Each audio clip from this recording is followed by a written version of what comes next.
Hey there everyone, welcome back to our channel.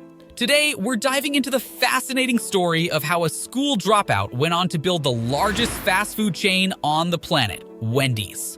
This is a tale of determination, innovation, and the unwavering spirit of its founder, Dave Thomas. Chapter 1, a tough start. Dave Thomas, born in 1932 during the Great Depression, faced a challenging childhood in New Jersey. Left behind by his birth parents, he was adopted by Rex and Avula Thomas. Unfortunately, he lost his adopted mother at the tender age of 5 and was raised mostly by his grandmother. His father, a widower, moved the family around frequently, and by the time Dave was 12, they had relocated over 10 times, settling in Knoxville, Tennessee. Dave's early years were marked by hard work. At the age of 12, he secured his first job at Regus Restaurant, a fine dining establishment. Despite his strong work ethic, Dave clashed with his boss due to differing opinions about running the business. Eventually, he was fired, but this setback fueled his determination never to be fired again. Moving forward, Dave joined his father in Fort Wayne, Indiana, where he began working at the Hobby House restaurant. Despite the challenges, he committed himself to his job, vowing not to move again. Dave, however, had to sacrifice his education as he focused on work. He later regretted leaving school early, but felt it was the right decision at the time. At age 18, with no stable living situation, Dave volunteered for the U.S. Army to avoid the draft for the Korean War. He requested culinary training and was sent to the Cooks and Bakers School in Fort Benning. After serving as a mess sergeant in West Germany, he returned to Fort Wayne, ready to pursue his passion for cooking. Chapter 2, an unlikely mentor. Back at the Hobby House, Dave resumed his role as a cook. In the mid-50s, a man named Colonel Harlan Sanders approached him with a proposition.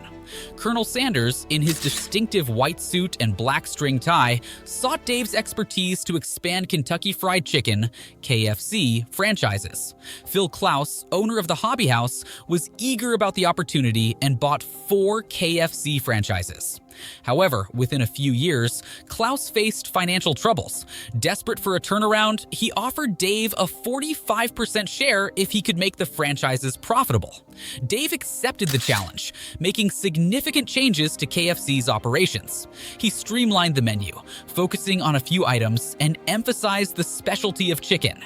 Utilizing Colonel Sanders' image prominently, Dave contributed to building KFC's brand recognition. Dave's efforts proved successful, and he was given a 45% stake in the franchises.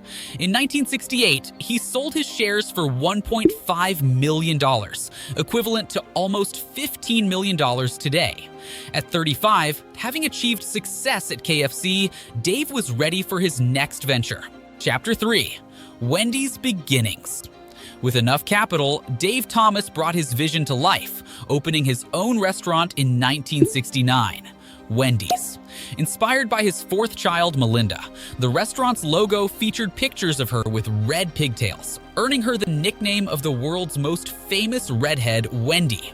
Wendy's quickly gained recognition for its unique old-fashioned square beef patties sticking out of the buns. These fresh, never-frozen patties provided customers with juicy, well-cooked meat. Other signature items, like the thick, frosty milkshake, were introduced from the company's start. Dave, having learned from his KFC experience, kept the menu small and simple, with just 5 items. Dave's family-friendly design set Wendy's apart, offering a cozy, carpeted area for dining in. In the following year, he opened another Wendy's in Columbus, featuring the world's first drive-thru, a modern pickup window that revolutionized fast food service efficiency. In 1972, Dave initiated television commercials and franchising, propelling Wendy's growth.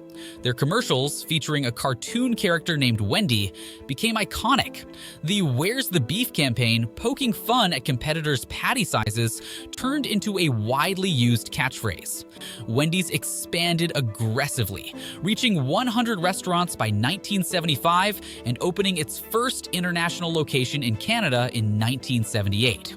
By 1982, the company had celebrated its 1,000th store, totaling over $1 billion in sales during its first decade. Chapter 4, Challenges and Resilience. In 1982, Dave Thomas stepped down from Wendy's leadership, not anticipating the rapid growth. However, unforeseen challenges arose, and Dave returned sooner than expected. Despite dominating advertising in the 80s, Wendy's faced setbacks due to poor management decisions, resulting in a $4.9 million loss in 1986. Dave, with the help of James W. Neer, an old business associate, implemented significant changes. Employee conditions were improved, turnover rates decreased, and costs were cut. Wendy's introduced the Super Value menu in 1989, offering affordable items to compete with discounted competitors. Dave's commercials, guaranteeing a refund for unsatisfied customers, contributed to a 20% earnings growth that year. Chapter 5: Navigating Challenges and Securing the Legacy. By the 1990s, Wendy's had expanded into Asia and Latin America, even establishing a store on a U.S. naval base in Italy.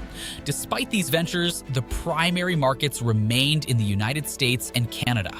The expansion faced challenges, with new CEO Gordon Teeter admitting to numerous mistakes.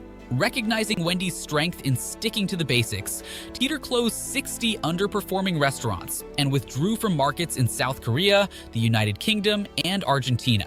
To adapt to changing consumer preferences, Wendy's introduced healthier alternatives and late-night dining. Profits began to rise again, and the company focused on its core strengths. In 2002, a decade after Dave Thomas was diagnosed with cancer, he passed away, leaving a lasting legacy. At the time of his death, there were over 6,000 Wendy's restaurants, generating sales of over $7 billion annually. Dave's personal net worth was $4.2 billion, and he had become an American celebrity through his appearances in Wendy's commercials. His philanthropic contributions included founding an adoption organization, which Wendy's continues to support. After Dave's death, his children continued to run some Wendy's franchises, but the company faced leadership challenges. Wendy's struggled with declining profits until a merger with Canadian coffeehouse Tim Hortons in the 1990s. In 2008, Wendy's was taken over for $2.4 billion by Triarch, later renamed the Wendy's Company, aligning itself with rival Arby's. The company relocated its headquarters to Dublin, Ohio, close to where Dave started the first restaurant, creating a museum showcasing Wendy's history. Despite facing challenges and falling behind competitors, Wendy's remained a major fast food chain. With new investment, it ranked 13th globally, generating nearly $2 billion in revenue and employing 145,000 people in 29 countries. Wendy's continued to serve classic hamburgers like the Dave's Single, Double, or Triple, along with its iconic Frosties. Dave Thomas's commitment to his vision, refusal to conform to industry norms, and innovation with concepts like the pickup drive-through window laid the foundation for Wendy's enduring success over decades. And there you have it, the incredible journey of how a school dropout built the largest fast food chain on the planet. If you enjoyed this story, don't forget to like, share, and subscribe. Stay tuned for more inspiring stories on our channel. Thanks for watching.